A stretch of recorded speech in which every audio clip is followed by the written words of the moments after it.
ناظرین کرام، آج کا جو ٹاپک ہے وہ ہے کہ بچوں کو یہ 3 چیزیں ضرور سکھاؤ، یہ ہم پہ فرض ہیں۔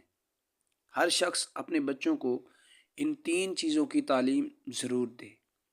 اگر آپ کے بچہ یہ تینوں چیزیں سیکھ جاتا ہے، یقیناً آپ کا بچہ فرما بردار رہے گا۔ وہ بچہ آپ کے ساتھ کبھی بھی تمیزی سے پیش نہیں آئے گا۔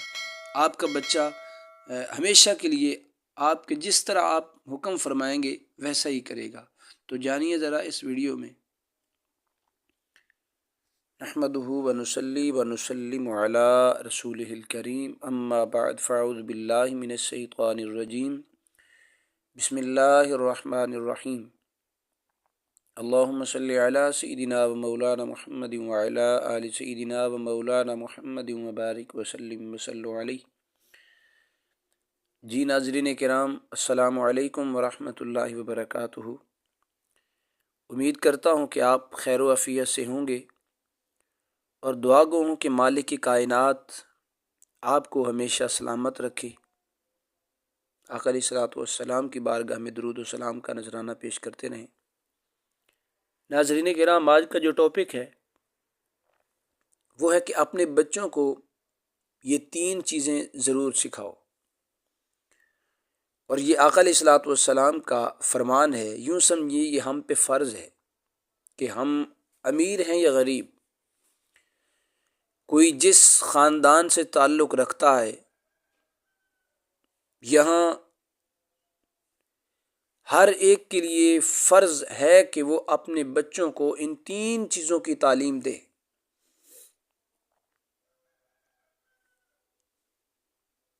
ان میں سے پہلی چیز جو ہے، آقا علیہ الصلوۃ والسلام نے ارشاد فرمائی، وہ ہے تلاوت قرآن پاک، یعنی اپنے بچوں کو قرآن پاک کی تلاوت سکھاؤ۔ بچہ چاہے آپ کے پاس قرآن پاک کی تلاوت سیکھے، قاری صاحب کو بلا کے وہ سکھائیں، یا جیسے بھی آپ نے قرآن مجید کی تلاوت جو ہے یہ ہم پہ فرض ہے کہ اپنے بچوں کو سکھائیں۔ قرآن مجید میں بھی اللہ رب حدیث مبارکہ میں بھی آقا علیہ الصلوۃ والسلام نے ارشاد فرمایا ہے، خیرکم من تعلم القرآن وعلمہ، تم میں سے بہتر وہ ہے جو قرآن مجید کو سیکھے اور آگے سکھائے۔ یعنی قرآن مجید کی تلاوت سیکھنا یہ بہت اعلیٰ عمل ہے، اور سرکار نے فرمایا کہ یہ اپنے بچوں کو اعلیٰ عمل ضرور سکھاؤ۔ ہم نے ساری توجہات جو ہے وہ عصری تعلیم یعنی دنیاوی تعلیم پہ کر دی۔ اب یہاں توجہ طلب بات یہ ہے کہ بات ہے قرآن مجید کی تلاوت سکھاؤ، پڑھانے کی بات نہیں ہوئی کہ قرآن پاک پڑھاؤ۔ اب قابل توجہ بات یہ ہے کہ پڑھنے میں اور سیکھنے میں کیا فرق ہوتا ہے؟ تو پڑھنا اور ہوتا ہے، سیکھنا اور ہوتا ہے۔ پڑھنا یہ ہے کہ آپ کے بچے نے پڑھ لیا، الف لام میم ذالک الکتاب لا ریب فیہ ھدی للمتقین الذین یؤمنون بالغیب ویقیمون الصلاۃ ومما رزقناہم ینفقون۔ یہ ہے پڑھنا۔ اب آپ کے ذہن میں سوال پیدا ہو رہا ہوگا کہ سیکھنا کیا ہے؟ سیکھنا یہ ہے کہ بچے کو قرآن مجید کے آداب آتے ہوں۔ قرآن مجید پڑھنے کے ساتھ ساتھ ہمیں یہ جو قاری صاحب جو ہمیں سکھا رہے ہوں، جو بچے کو قرآن پاک پڑھانے والے ہیں، وہ اتنی تربیت ایسی کریں کہ اس تربیت کے اندر بچے کو قرآن مجید کے آداب آتے ہوں۔ قرآن مجید کو اٹھانا کیسے ہے، قرآن مجید کو رکھنا کیسے ہے، پھر جو ضروری جو حیات زندگی کے ضروری معاملات قرآن مجید میں آتے ہیں ان کی نشاندہی کم از کم بچے کو کروائی جائے۔ جیسے قرآن مجید میں جہاں شراب کی حرمت آئی ہے، اس آیت کا ترجمہ بچے کو بتایا جائے کہ بیٹے فلاں سپارے کی فلاں آیت میں اللہ رب العزت نے شراب پینے سے روکا ہے۔ اسی طرح جب بندہ جہاں قرآن مجید جھوٹ بولنے سے روکتا ہے، بچے کو سکھایا جائے، بیٹے یہ دیکھیں قرآن مجید جو ہے لعنت کر رہا ہے، جھوٹے پہ اللہ رب العزت کی لعنت ہے، بچے کو نشاندہی کروائی جائے۔ اسی طرح جو ضروری مسائل ہیں ہماری زندگی کے، جب زکوٰۃ کی بات ہو وہاں اس آیت کو نشاندہی کر کے بتایا جائے، بیٹے یہ دیکھیں اس میں اللہ رب العزت نے جو زکوٰۃ ہے وہ مسلمانوں پہ فرض فرمائی۔ یہ ہے قرآن مجید کو سیکھنا، یعنی آپ کا بچہ قرآن پاک پڑھنے کے ساتھ ساتھ جب یہ سارے معاملات سیکھے گا تو بات سیکھنے سے بنے گی۔ قرآن مجید پڑھنے میں تو غیر مسلم بھی کئی پڑھتے ہیں، انہوں نے سائنس کے لیے پڑھا، انہوں نے سائنس کی ایجادات کی قرآن مجید کو پڑھ کے، تو پڑھنے میں اور سیکھنے میں بڑا فرق ہوتا ہے۔ تو آج آپ نے یہ بھی سمجھ لیا کہ سیکھنا کیا ہوتا ہے اور پڑھنا کیا ہوتا ہے۔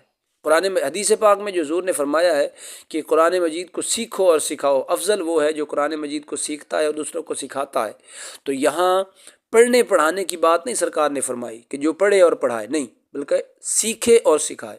قرآن مجید کو سکھانا یہ اپنی اولاد کو، یہ ہم پہ پہلا فرض ہے۔ اب ذرا چلیے دوسرا فرض کیا ہے۔ آقا علیہ الصلوۃ والسلام نے ارشاد فرمایا اپنے نبی کی محبت سکھاؤ اپنے بچوں کو، اپنے نبی کی محبت سکھاؤ۔ اب نبی کی محبت کیسے سکھائیں ہم، یہ سوال پیدا ہو رہا ہے کہ آقا علیہ الصلوۃ والسلام کی محبت کیسے سکھائی جائے اپنے بچوں کو۔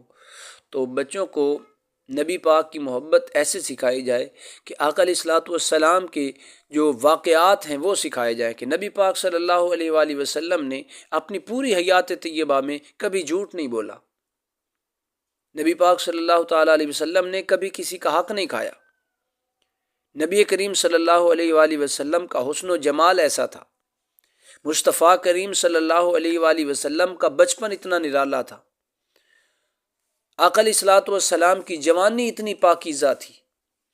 تو جب آپ یہ واقعات سنائیں گے، آقا علیہ الصلوۃ والسلام کا اخلاق کیسا تھا، آقا علیہ الصلوۃ والسلام کا کردار کیسا تھا، حضور بڑوں کے ساتھ کیسے تھے، حضور چھوٹوں کے ساتھ کیسے پیش آتے تھے، حضور جنگوں میں کیسے پیش آتے تھے، آقا علیہ الصلوۃ والسلام کی سیرت طیبہ کی ہر ایک پہلو پر جب بچہ جس عمر میں ہو اسی عمر کے تقاضے کے مطابق آقا علیہ الصلوۃ والسلام کی سیرت طیبہ بتائی جائے، اس سے آقا علیہ الصلوۃ والسلام کی محبت پیدا ہوگی۔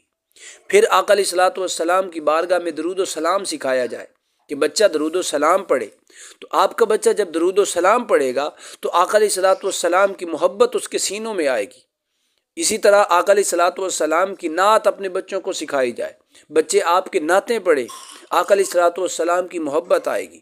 آقا علیہ الصلوۃ والسلام کی محبت کو پیدا کرنے کے لیے حضور کی نعت بہت ضروری ہے، نعتیں خود بھی سنیں، اپنے بچوں کو بھی سنائیں۔ آپ کا بچہ اگر اچھی آواز والا تو اس کو نعت یاد کروائیں تاکہ وہ بچہ آپ کا نعتیں پڑھے۔ اسی طرح حضور کی بارگاہ میں درود و سلام پیش کریں، آقا علیہ الصلوۃ والسلام کی بچپن جوانی کے واقعات جو ہے وہ بچوں کو سنائے جائیں تاکہ ان کے دل میں حضور کی چاہت پیدا ہو، حضور کا حسن بیان کیا جائے تاکہ بچے آپ کے حضور علیہ الصلوۃ والسلام کے دیدار کے لیے تڑپیں، ان کے دلوں میں آقا علیہ الصلوۃ والسلام کا عشق اور محبت ایک جوش ہو اس کے اندر کہ آقا علیہ الصلوۃ والسلام کا دیدار کرنا ہے۔ تو یہ ہے آقا علیہ الصلوۃ والسلام کی محبت۔ آگے تیسری بات جو حضور نے ارشاد فرمائی، حضور فرماتے ہیں میری آل کی محبت سکھانا، اہل بیت اطہار کی محبت سکھانا، اہل بیت اطہار کی محبت عین ایمان ہے۔ قرآن مجید میں اللہ رب العزت نے ارشاد فرمایا قل لا اسألکم علیہ اجرا الا المودۃ فی القربى۔ تو آقا علیہ الصلوۃ والسلام کی اہل بیت اطہار کی محبت سکھانا یہ ہم پہ فرض ہے اپنی اولاد کو۔ اچھا یہ دیکھیں تینوں جو میں نے آپ کے سامنے عرض کیے ان کا تعلق پیسے کے ساتھ نہیں ہے کہ کوئی امیر ہے تو وہ کر سکتا ہے، غریب ہے تو نہیں کر سکتا۔ تو یہ امیر اور غریب ہر ایک کے لیے فرض ہے، اور جب آپ کا بچہ ان تینوں چیزوں پہ پورا عبور کرتا ہے، یہ تینوں چیزوں میں ماہر ہے، آقا علیہ الصلوۃ والسلام کی محبت بھی ہے، قرآن مجید کی تلاوت بھی سیکھ گیا ہے، آل رسول کی محبت بھی اس کے سینوں میں ہے، تو یقیناً آپ کا بچہ ایک جو ہے اچھا شہری، اچھا بیٹا آپ کا بیٹا بن سکتا ہے، اور انشاءاللہ آپ کا بیٹا ایسا بنے گا کہ لوگ پوچھیں گے کہ اس کی تربیت کیسے کی ہے آپ نے۔ اب حضور کی اہل بیت اطہار کی محبت کیسے سکھانی ہے، حضور کی اہل بیت اطہار کے قصے سنائے جائیں۔ آقا علیہ الصلوۃ والسلام اپنی اہل بیت اطہار سے کتنا محبت کرتے تھے، حضور کتنا پیار کیا کرتے تھے امام حسن و حسین سے، حضور سیدہ کائنات سے آقا علیہ الصلوۃ والسلام کیسی محبت مودت فرماتے تھے، مولا علی المرتضیٰ سے کیسی محبت فرماتے تھے، آل رسول نے کیا کیا قربانیاں پیش کی اس اسلام کے لیے۔ یہ ساری چیزیں اپنی اولاد کو سکھائیں، بتائیں، اپنے بچوں کے سامنے حضور کی اہل بیت اطہار کا ذکر صبح و شام کریں۔ درود و سلام میں جہاں اہل بیت کا ذکر آئے بچوں کو بتائیں کہ بیٹے دیکھیں درود پاک میں آقا علیہ الصلوۃ والسلام نے اپنی آل کو اپنے ذکر کے ساتھ رکھا ہے۔ تو یہ ہے اپنی اولاد کی تربیت کرتے ہوئے آپ نے یہ کرنا ہے کہ آپ اپنی اولاد کو ان 3 چیزوں کی تعلیم دلوانی ہے۔ احباب عزیز وقار، اب دیکھیں کہ آقا علیہ الصلوۃ والسلام کی بارگاہ میں جو محبت بچوں کے اندر پیدا کرنی ہے تو اس کے لیے کیا کرنا ہوگا۔ اس کے لیے میں ایک درود پاک آپ کے سامنے گوش گزار کر دیتا ہوں۔ یہ وہ درود پاک ہے جس درود پاک کو پڑھنے سے آپ کو بے شمار فیوز و برکات حاصل ہوں گے، اور اس کے ساتھ ساتھ آقا علیہ الصلوۃ والسلام کی محبت بھی پیدا ہو جائے گی۔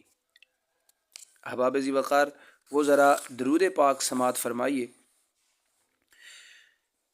چلیں میں اس کی تھوڑی وضاحت بھی کر دیتا ہوں۔ علامہ سخاوی نے اپنی کتاب القول البدیع میں اس روایت کو درج کیا ہے کہ آقا علیہ الصلوۃ والسلام کی زوجہ محترمہ حضرت ام المؤمنین حضرت جویریہ بنت حارث رضی اللہ تعالی عنہ کو فرمایا کہ اگر کوئی شخص یہ حلف اٹھائے کہ آقا علیہ الصلوۃ والسلام پر افضل ترین درود پاک بھیجوں تو اسے چاہیے کہ اس درود پاک کو پڑھے، اس لیے کہ اس درود پاک سے افضل کوئی درود پاک ہے ہی نہیں۔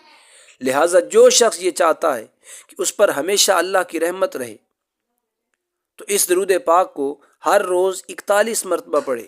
اگر کوئی شخص اسے نماز فجر کے بعد پڑھتا ہے تو 100 مرتبہ پڑھنا 40 دن تک اس کی ہر مشکل کو آسان فرما دے گا۔ اولاد فرما بردار ہو جائے گی، اولاد جو ہے اشاروں پہ چلے گی، اولاد میں آقا علیہ الصلوۃ والسلام کی محبت پیدا ہوگی، اولاد میں آقا علیہ الصلوۃ والسلام کی سیرت طیبہ کا فیض آئے گا، اولاد میں آقا علیہ الصلوۃ والسلام کی جو زیارت کی چاہت ہے وہ پیدا ہوگی۔ ذرا وہ درود پاک سماعت فرمائیے۔ بسم اللہ الرحمن الرحیم، اللہم صلی وسلم علی سیدنا و مولانا محمد عبدک ورسولک ونبيك النبي الأمي وعلى آله وأزواجه وذريته وسلم عدد خلقك ورضاء نفسك وزينة عرشك ومداد كلماتك۔ جی ناظرین کرام، یہ تھا آج کا ہمارا ٹاپک کہ اولاد کو 3 چیزوں کا ادب سکھایا جائے، اور یہ وہ درود پاک تھا جس کی برکت سے آپ کے بچے آقا علیہ الصلوۃ والسلام کی صحیح معنوں میں غلام بن سکتے ہیں۔ اپنے بچوں پہ یہ پڑھ کے دم کیا کریں۔ بچے اگر پڑھے لکھے ہو گئے ہیں، پڑھ سکتے ہیں اس درود پاک کو، اس درود پاک کا وظیفہ اپنے بچوں کو سکھائیں تاکہ آپ کا بچہ ہمیشہ آپ کی نوکری میں رہے، آقا علیہ الصلوۃ والسلام کی نوکری میں رہے، آپ کا بچہ فرما بردار بنے۔ ناظرین کرام، میں امید کروں گا کہ آج کی یہ ویڈیو آپ کو پسند آئے گی۔ برائے مہربانی ویڈیو پسند آئے تو ویڈیو کو لائک کر دیں، اگر آپ چینل پہ نئے ہیں تو چینل کو سبسکرائب کر دیں، ساتھ میں لگے بیل آئیکن کو ضرور پریس کریں تاکہ میری ہر آنے والی ویڈیو کا نوٹیفیکیشن آپ احباب کو بآسانی مل سکے۔ دعا ہے کہ مالک کائنات آپ سب کو ہمیشہ سلامت رکھے، ہمیشہ خوش رہیں، آباد رہیں۔ سردیوں کا موسم سٹارٹ ہو رہا ہے تو برائے مہربانی اپنے آپ کی حفاظت کریں، سردی سے اپنے آپ کو بچائیں۔ مالک کائنات آپ کو دارین کی خوشیاں نصیب فرمائے، آمین۔ السلام علیکم ورحمۃ اللہ تعالی وبرکاتہ۔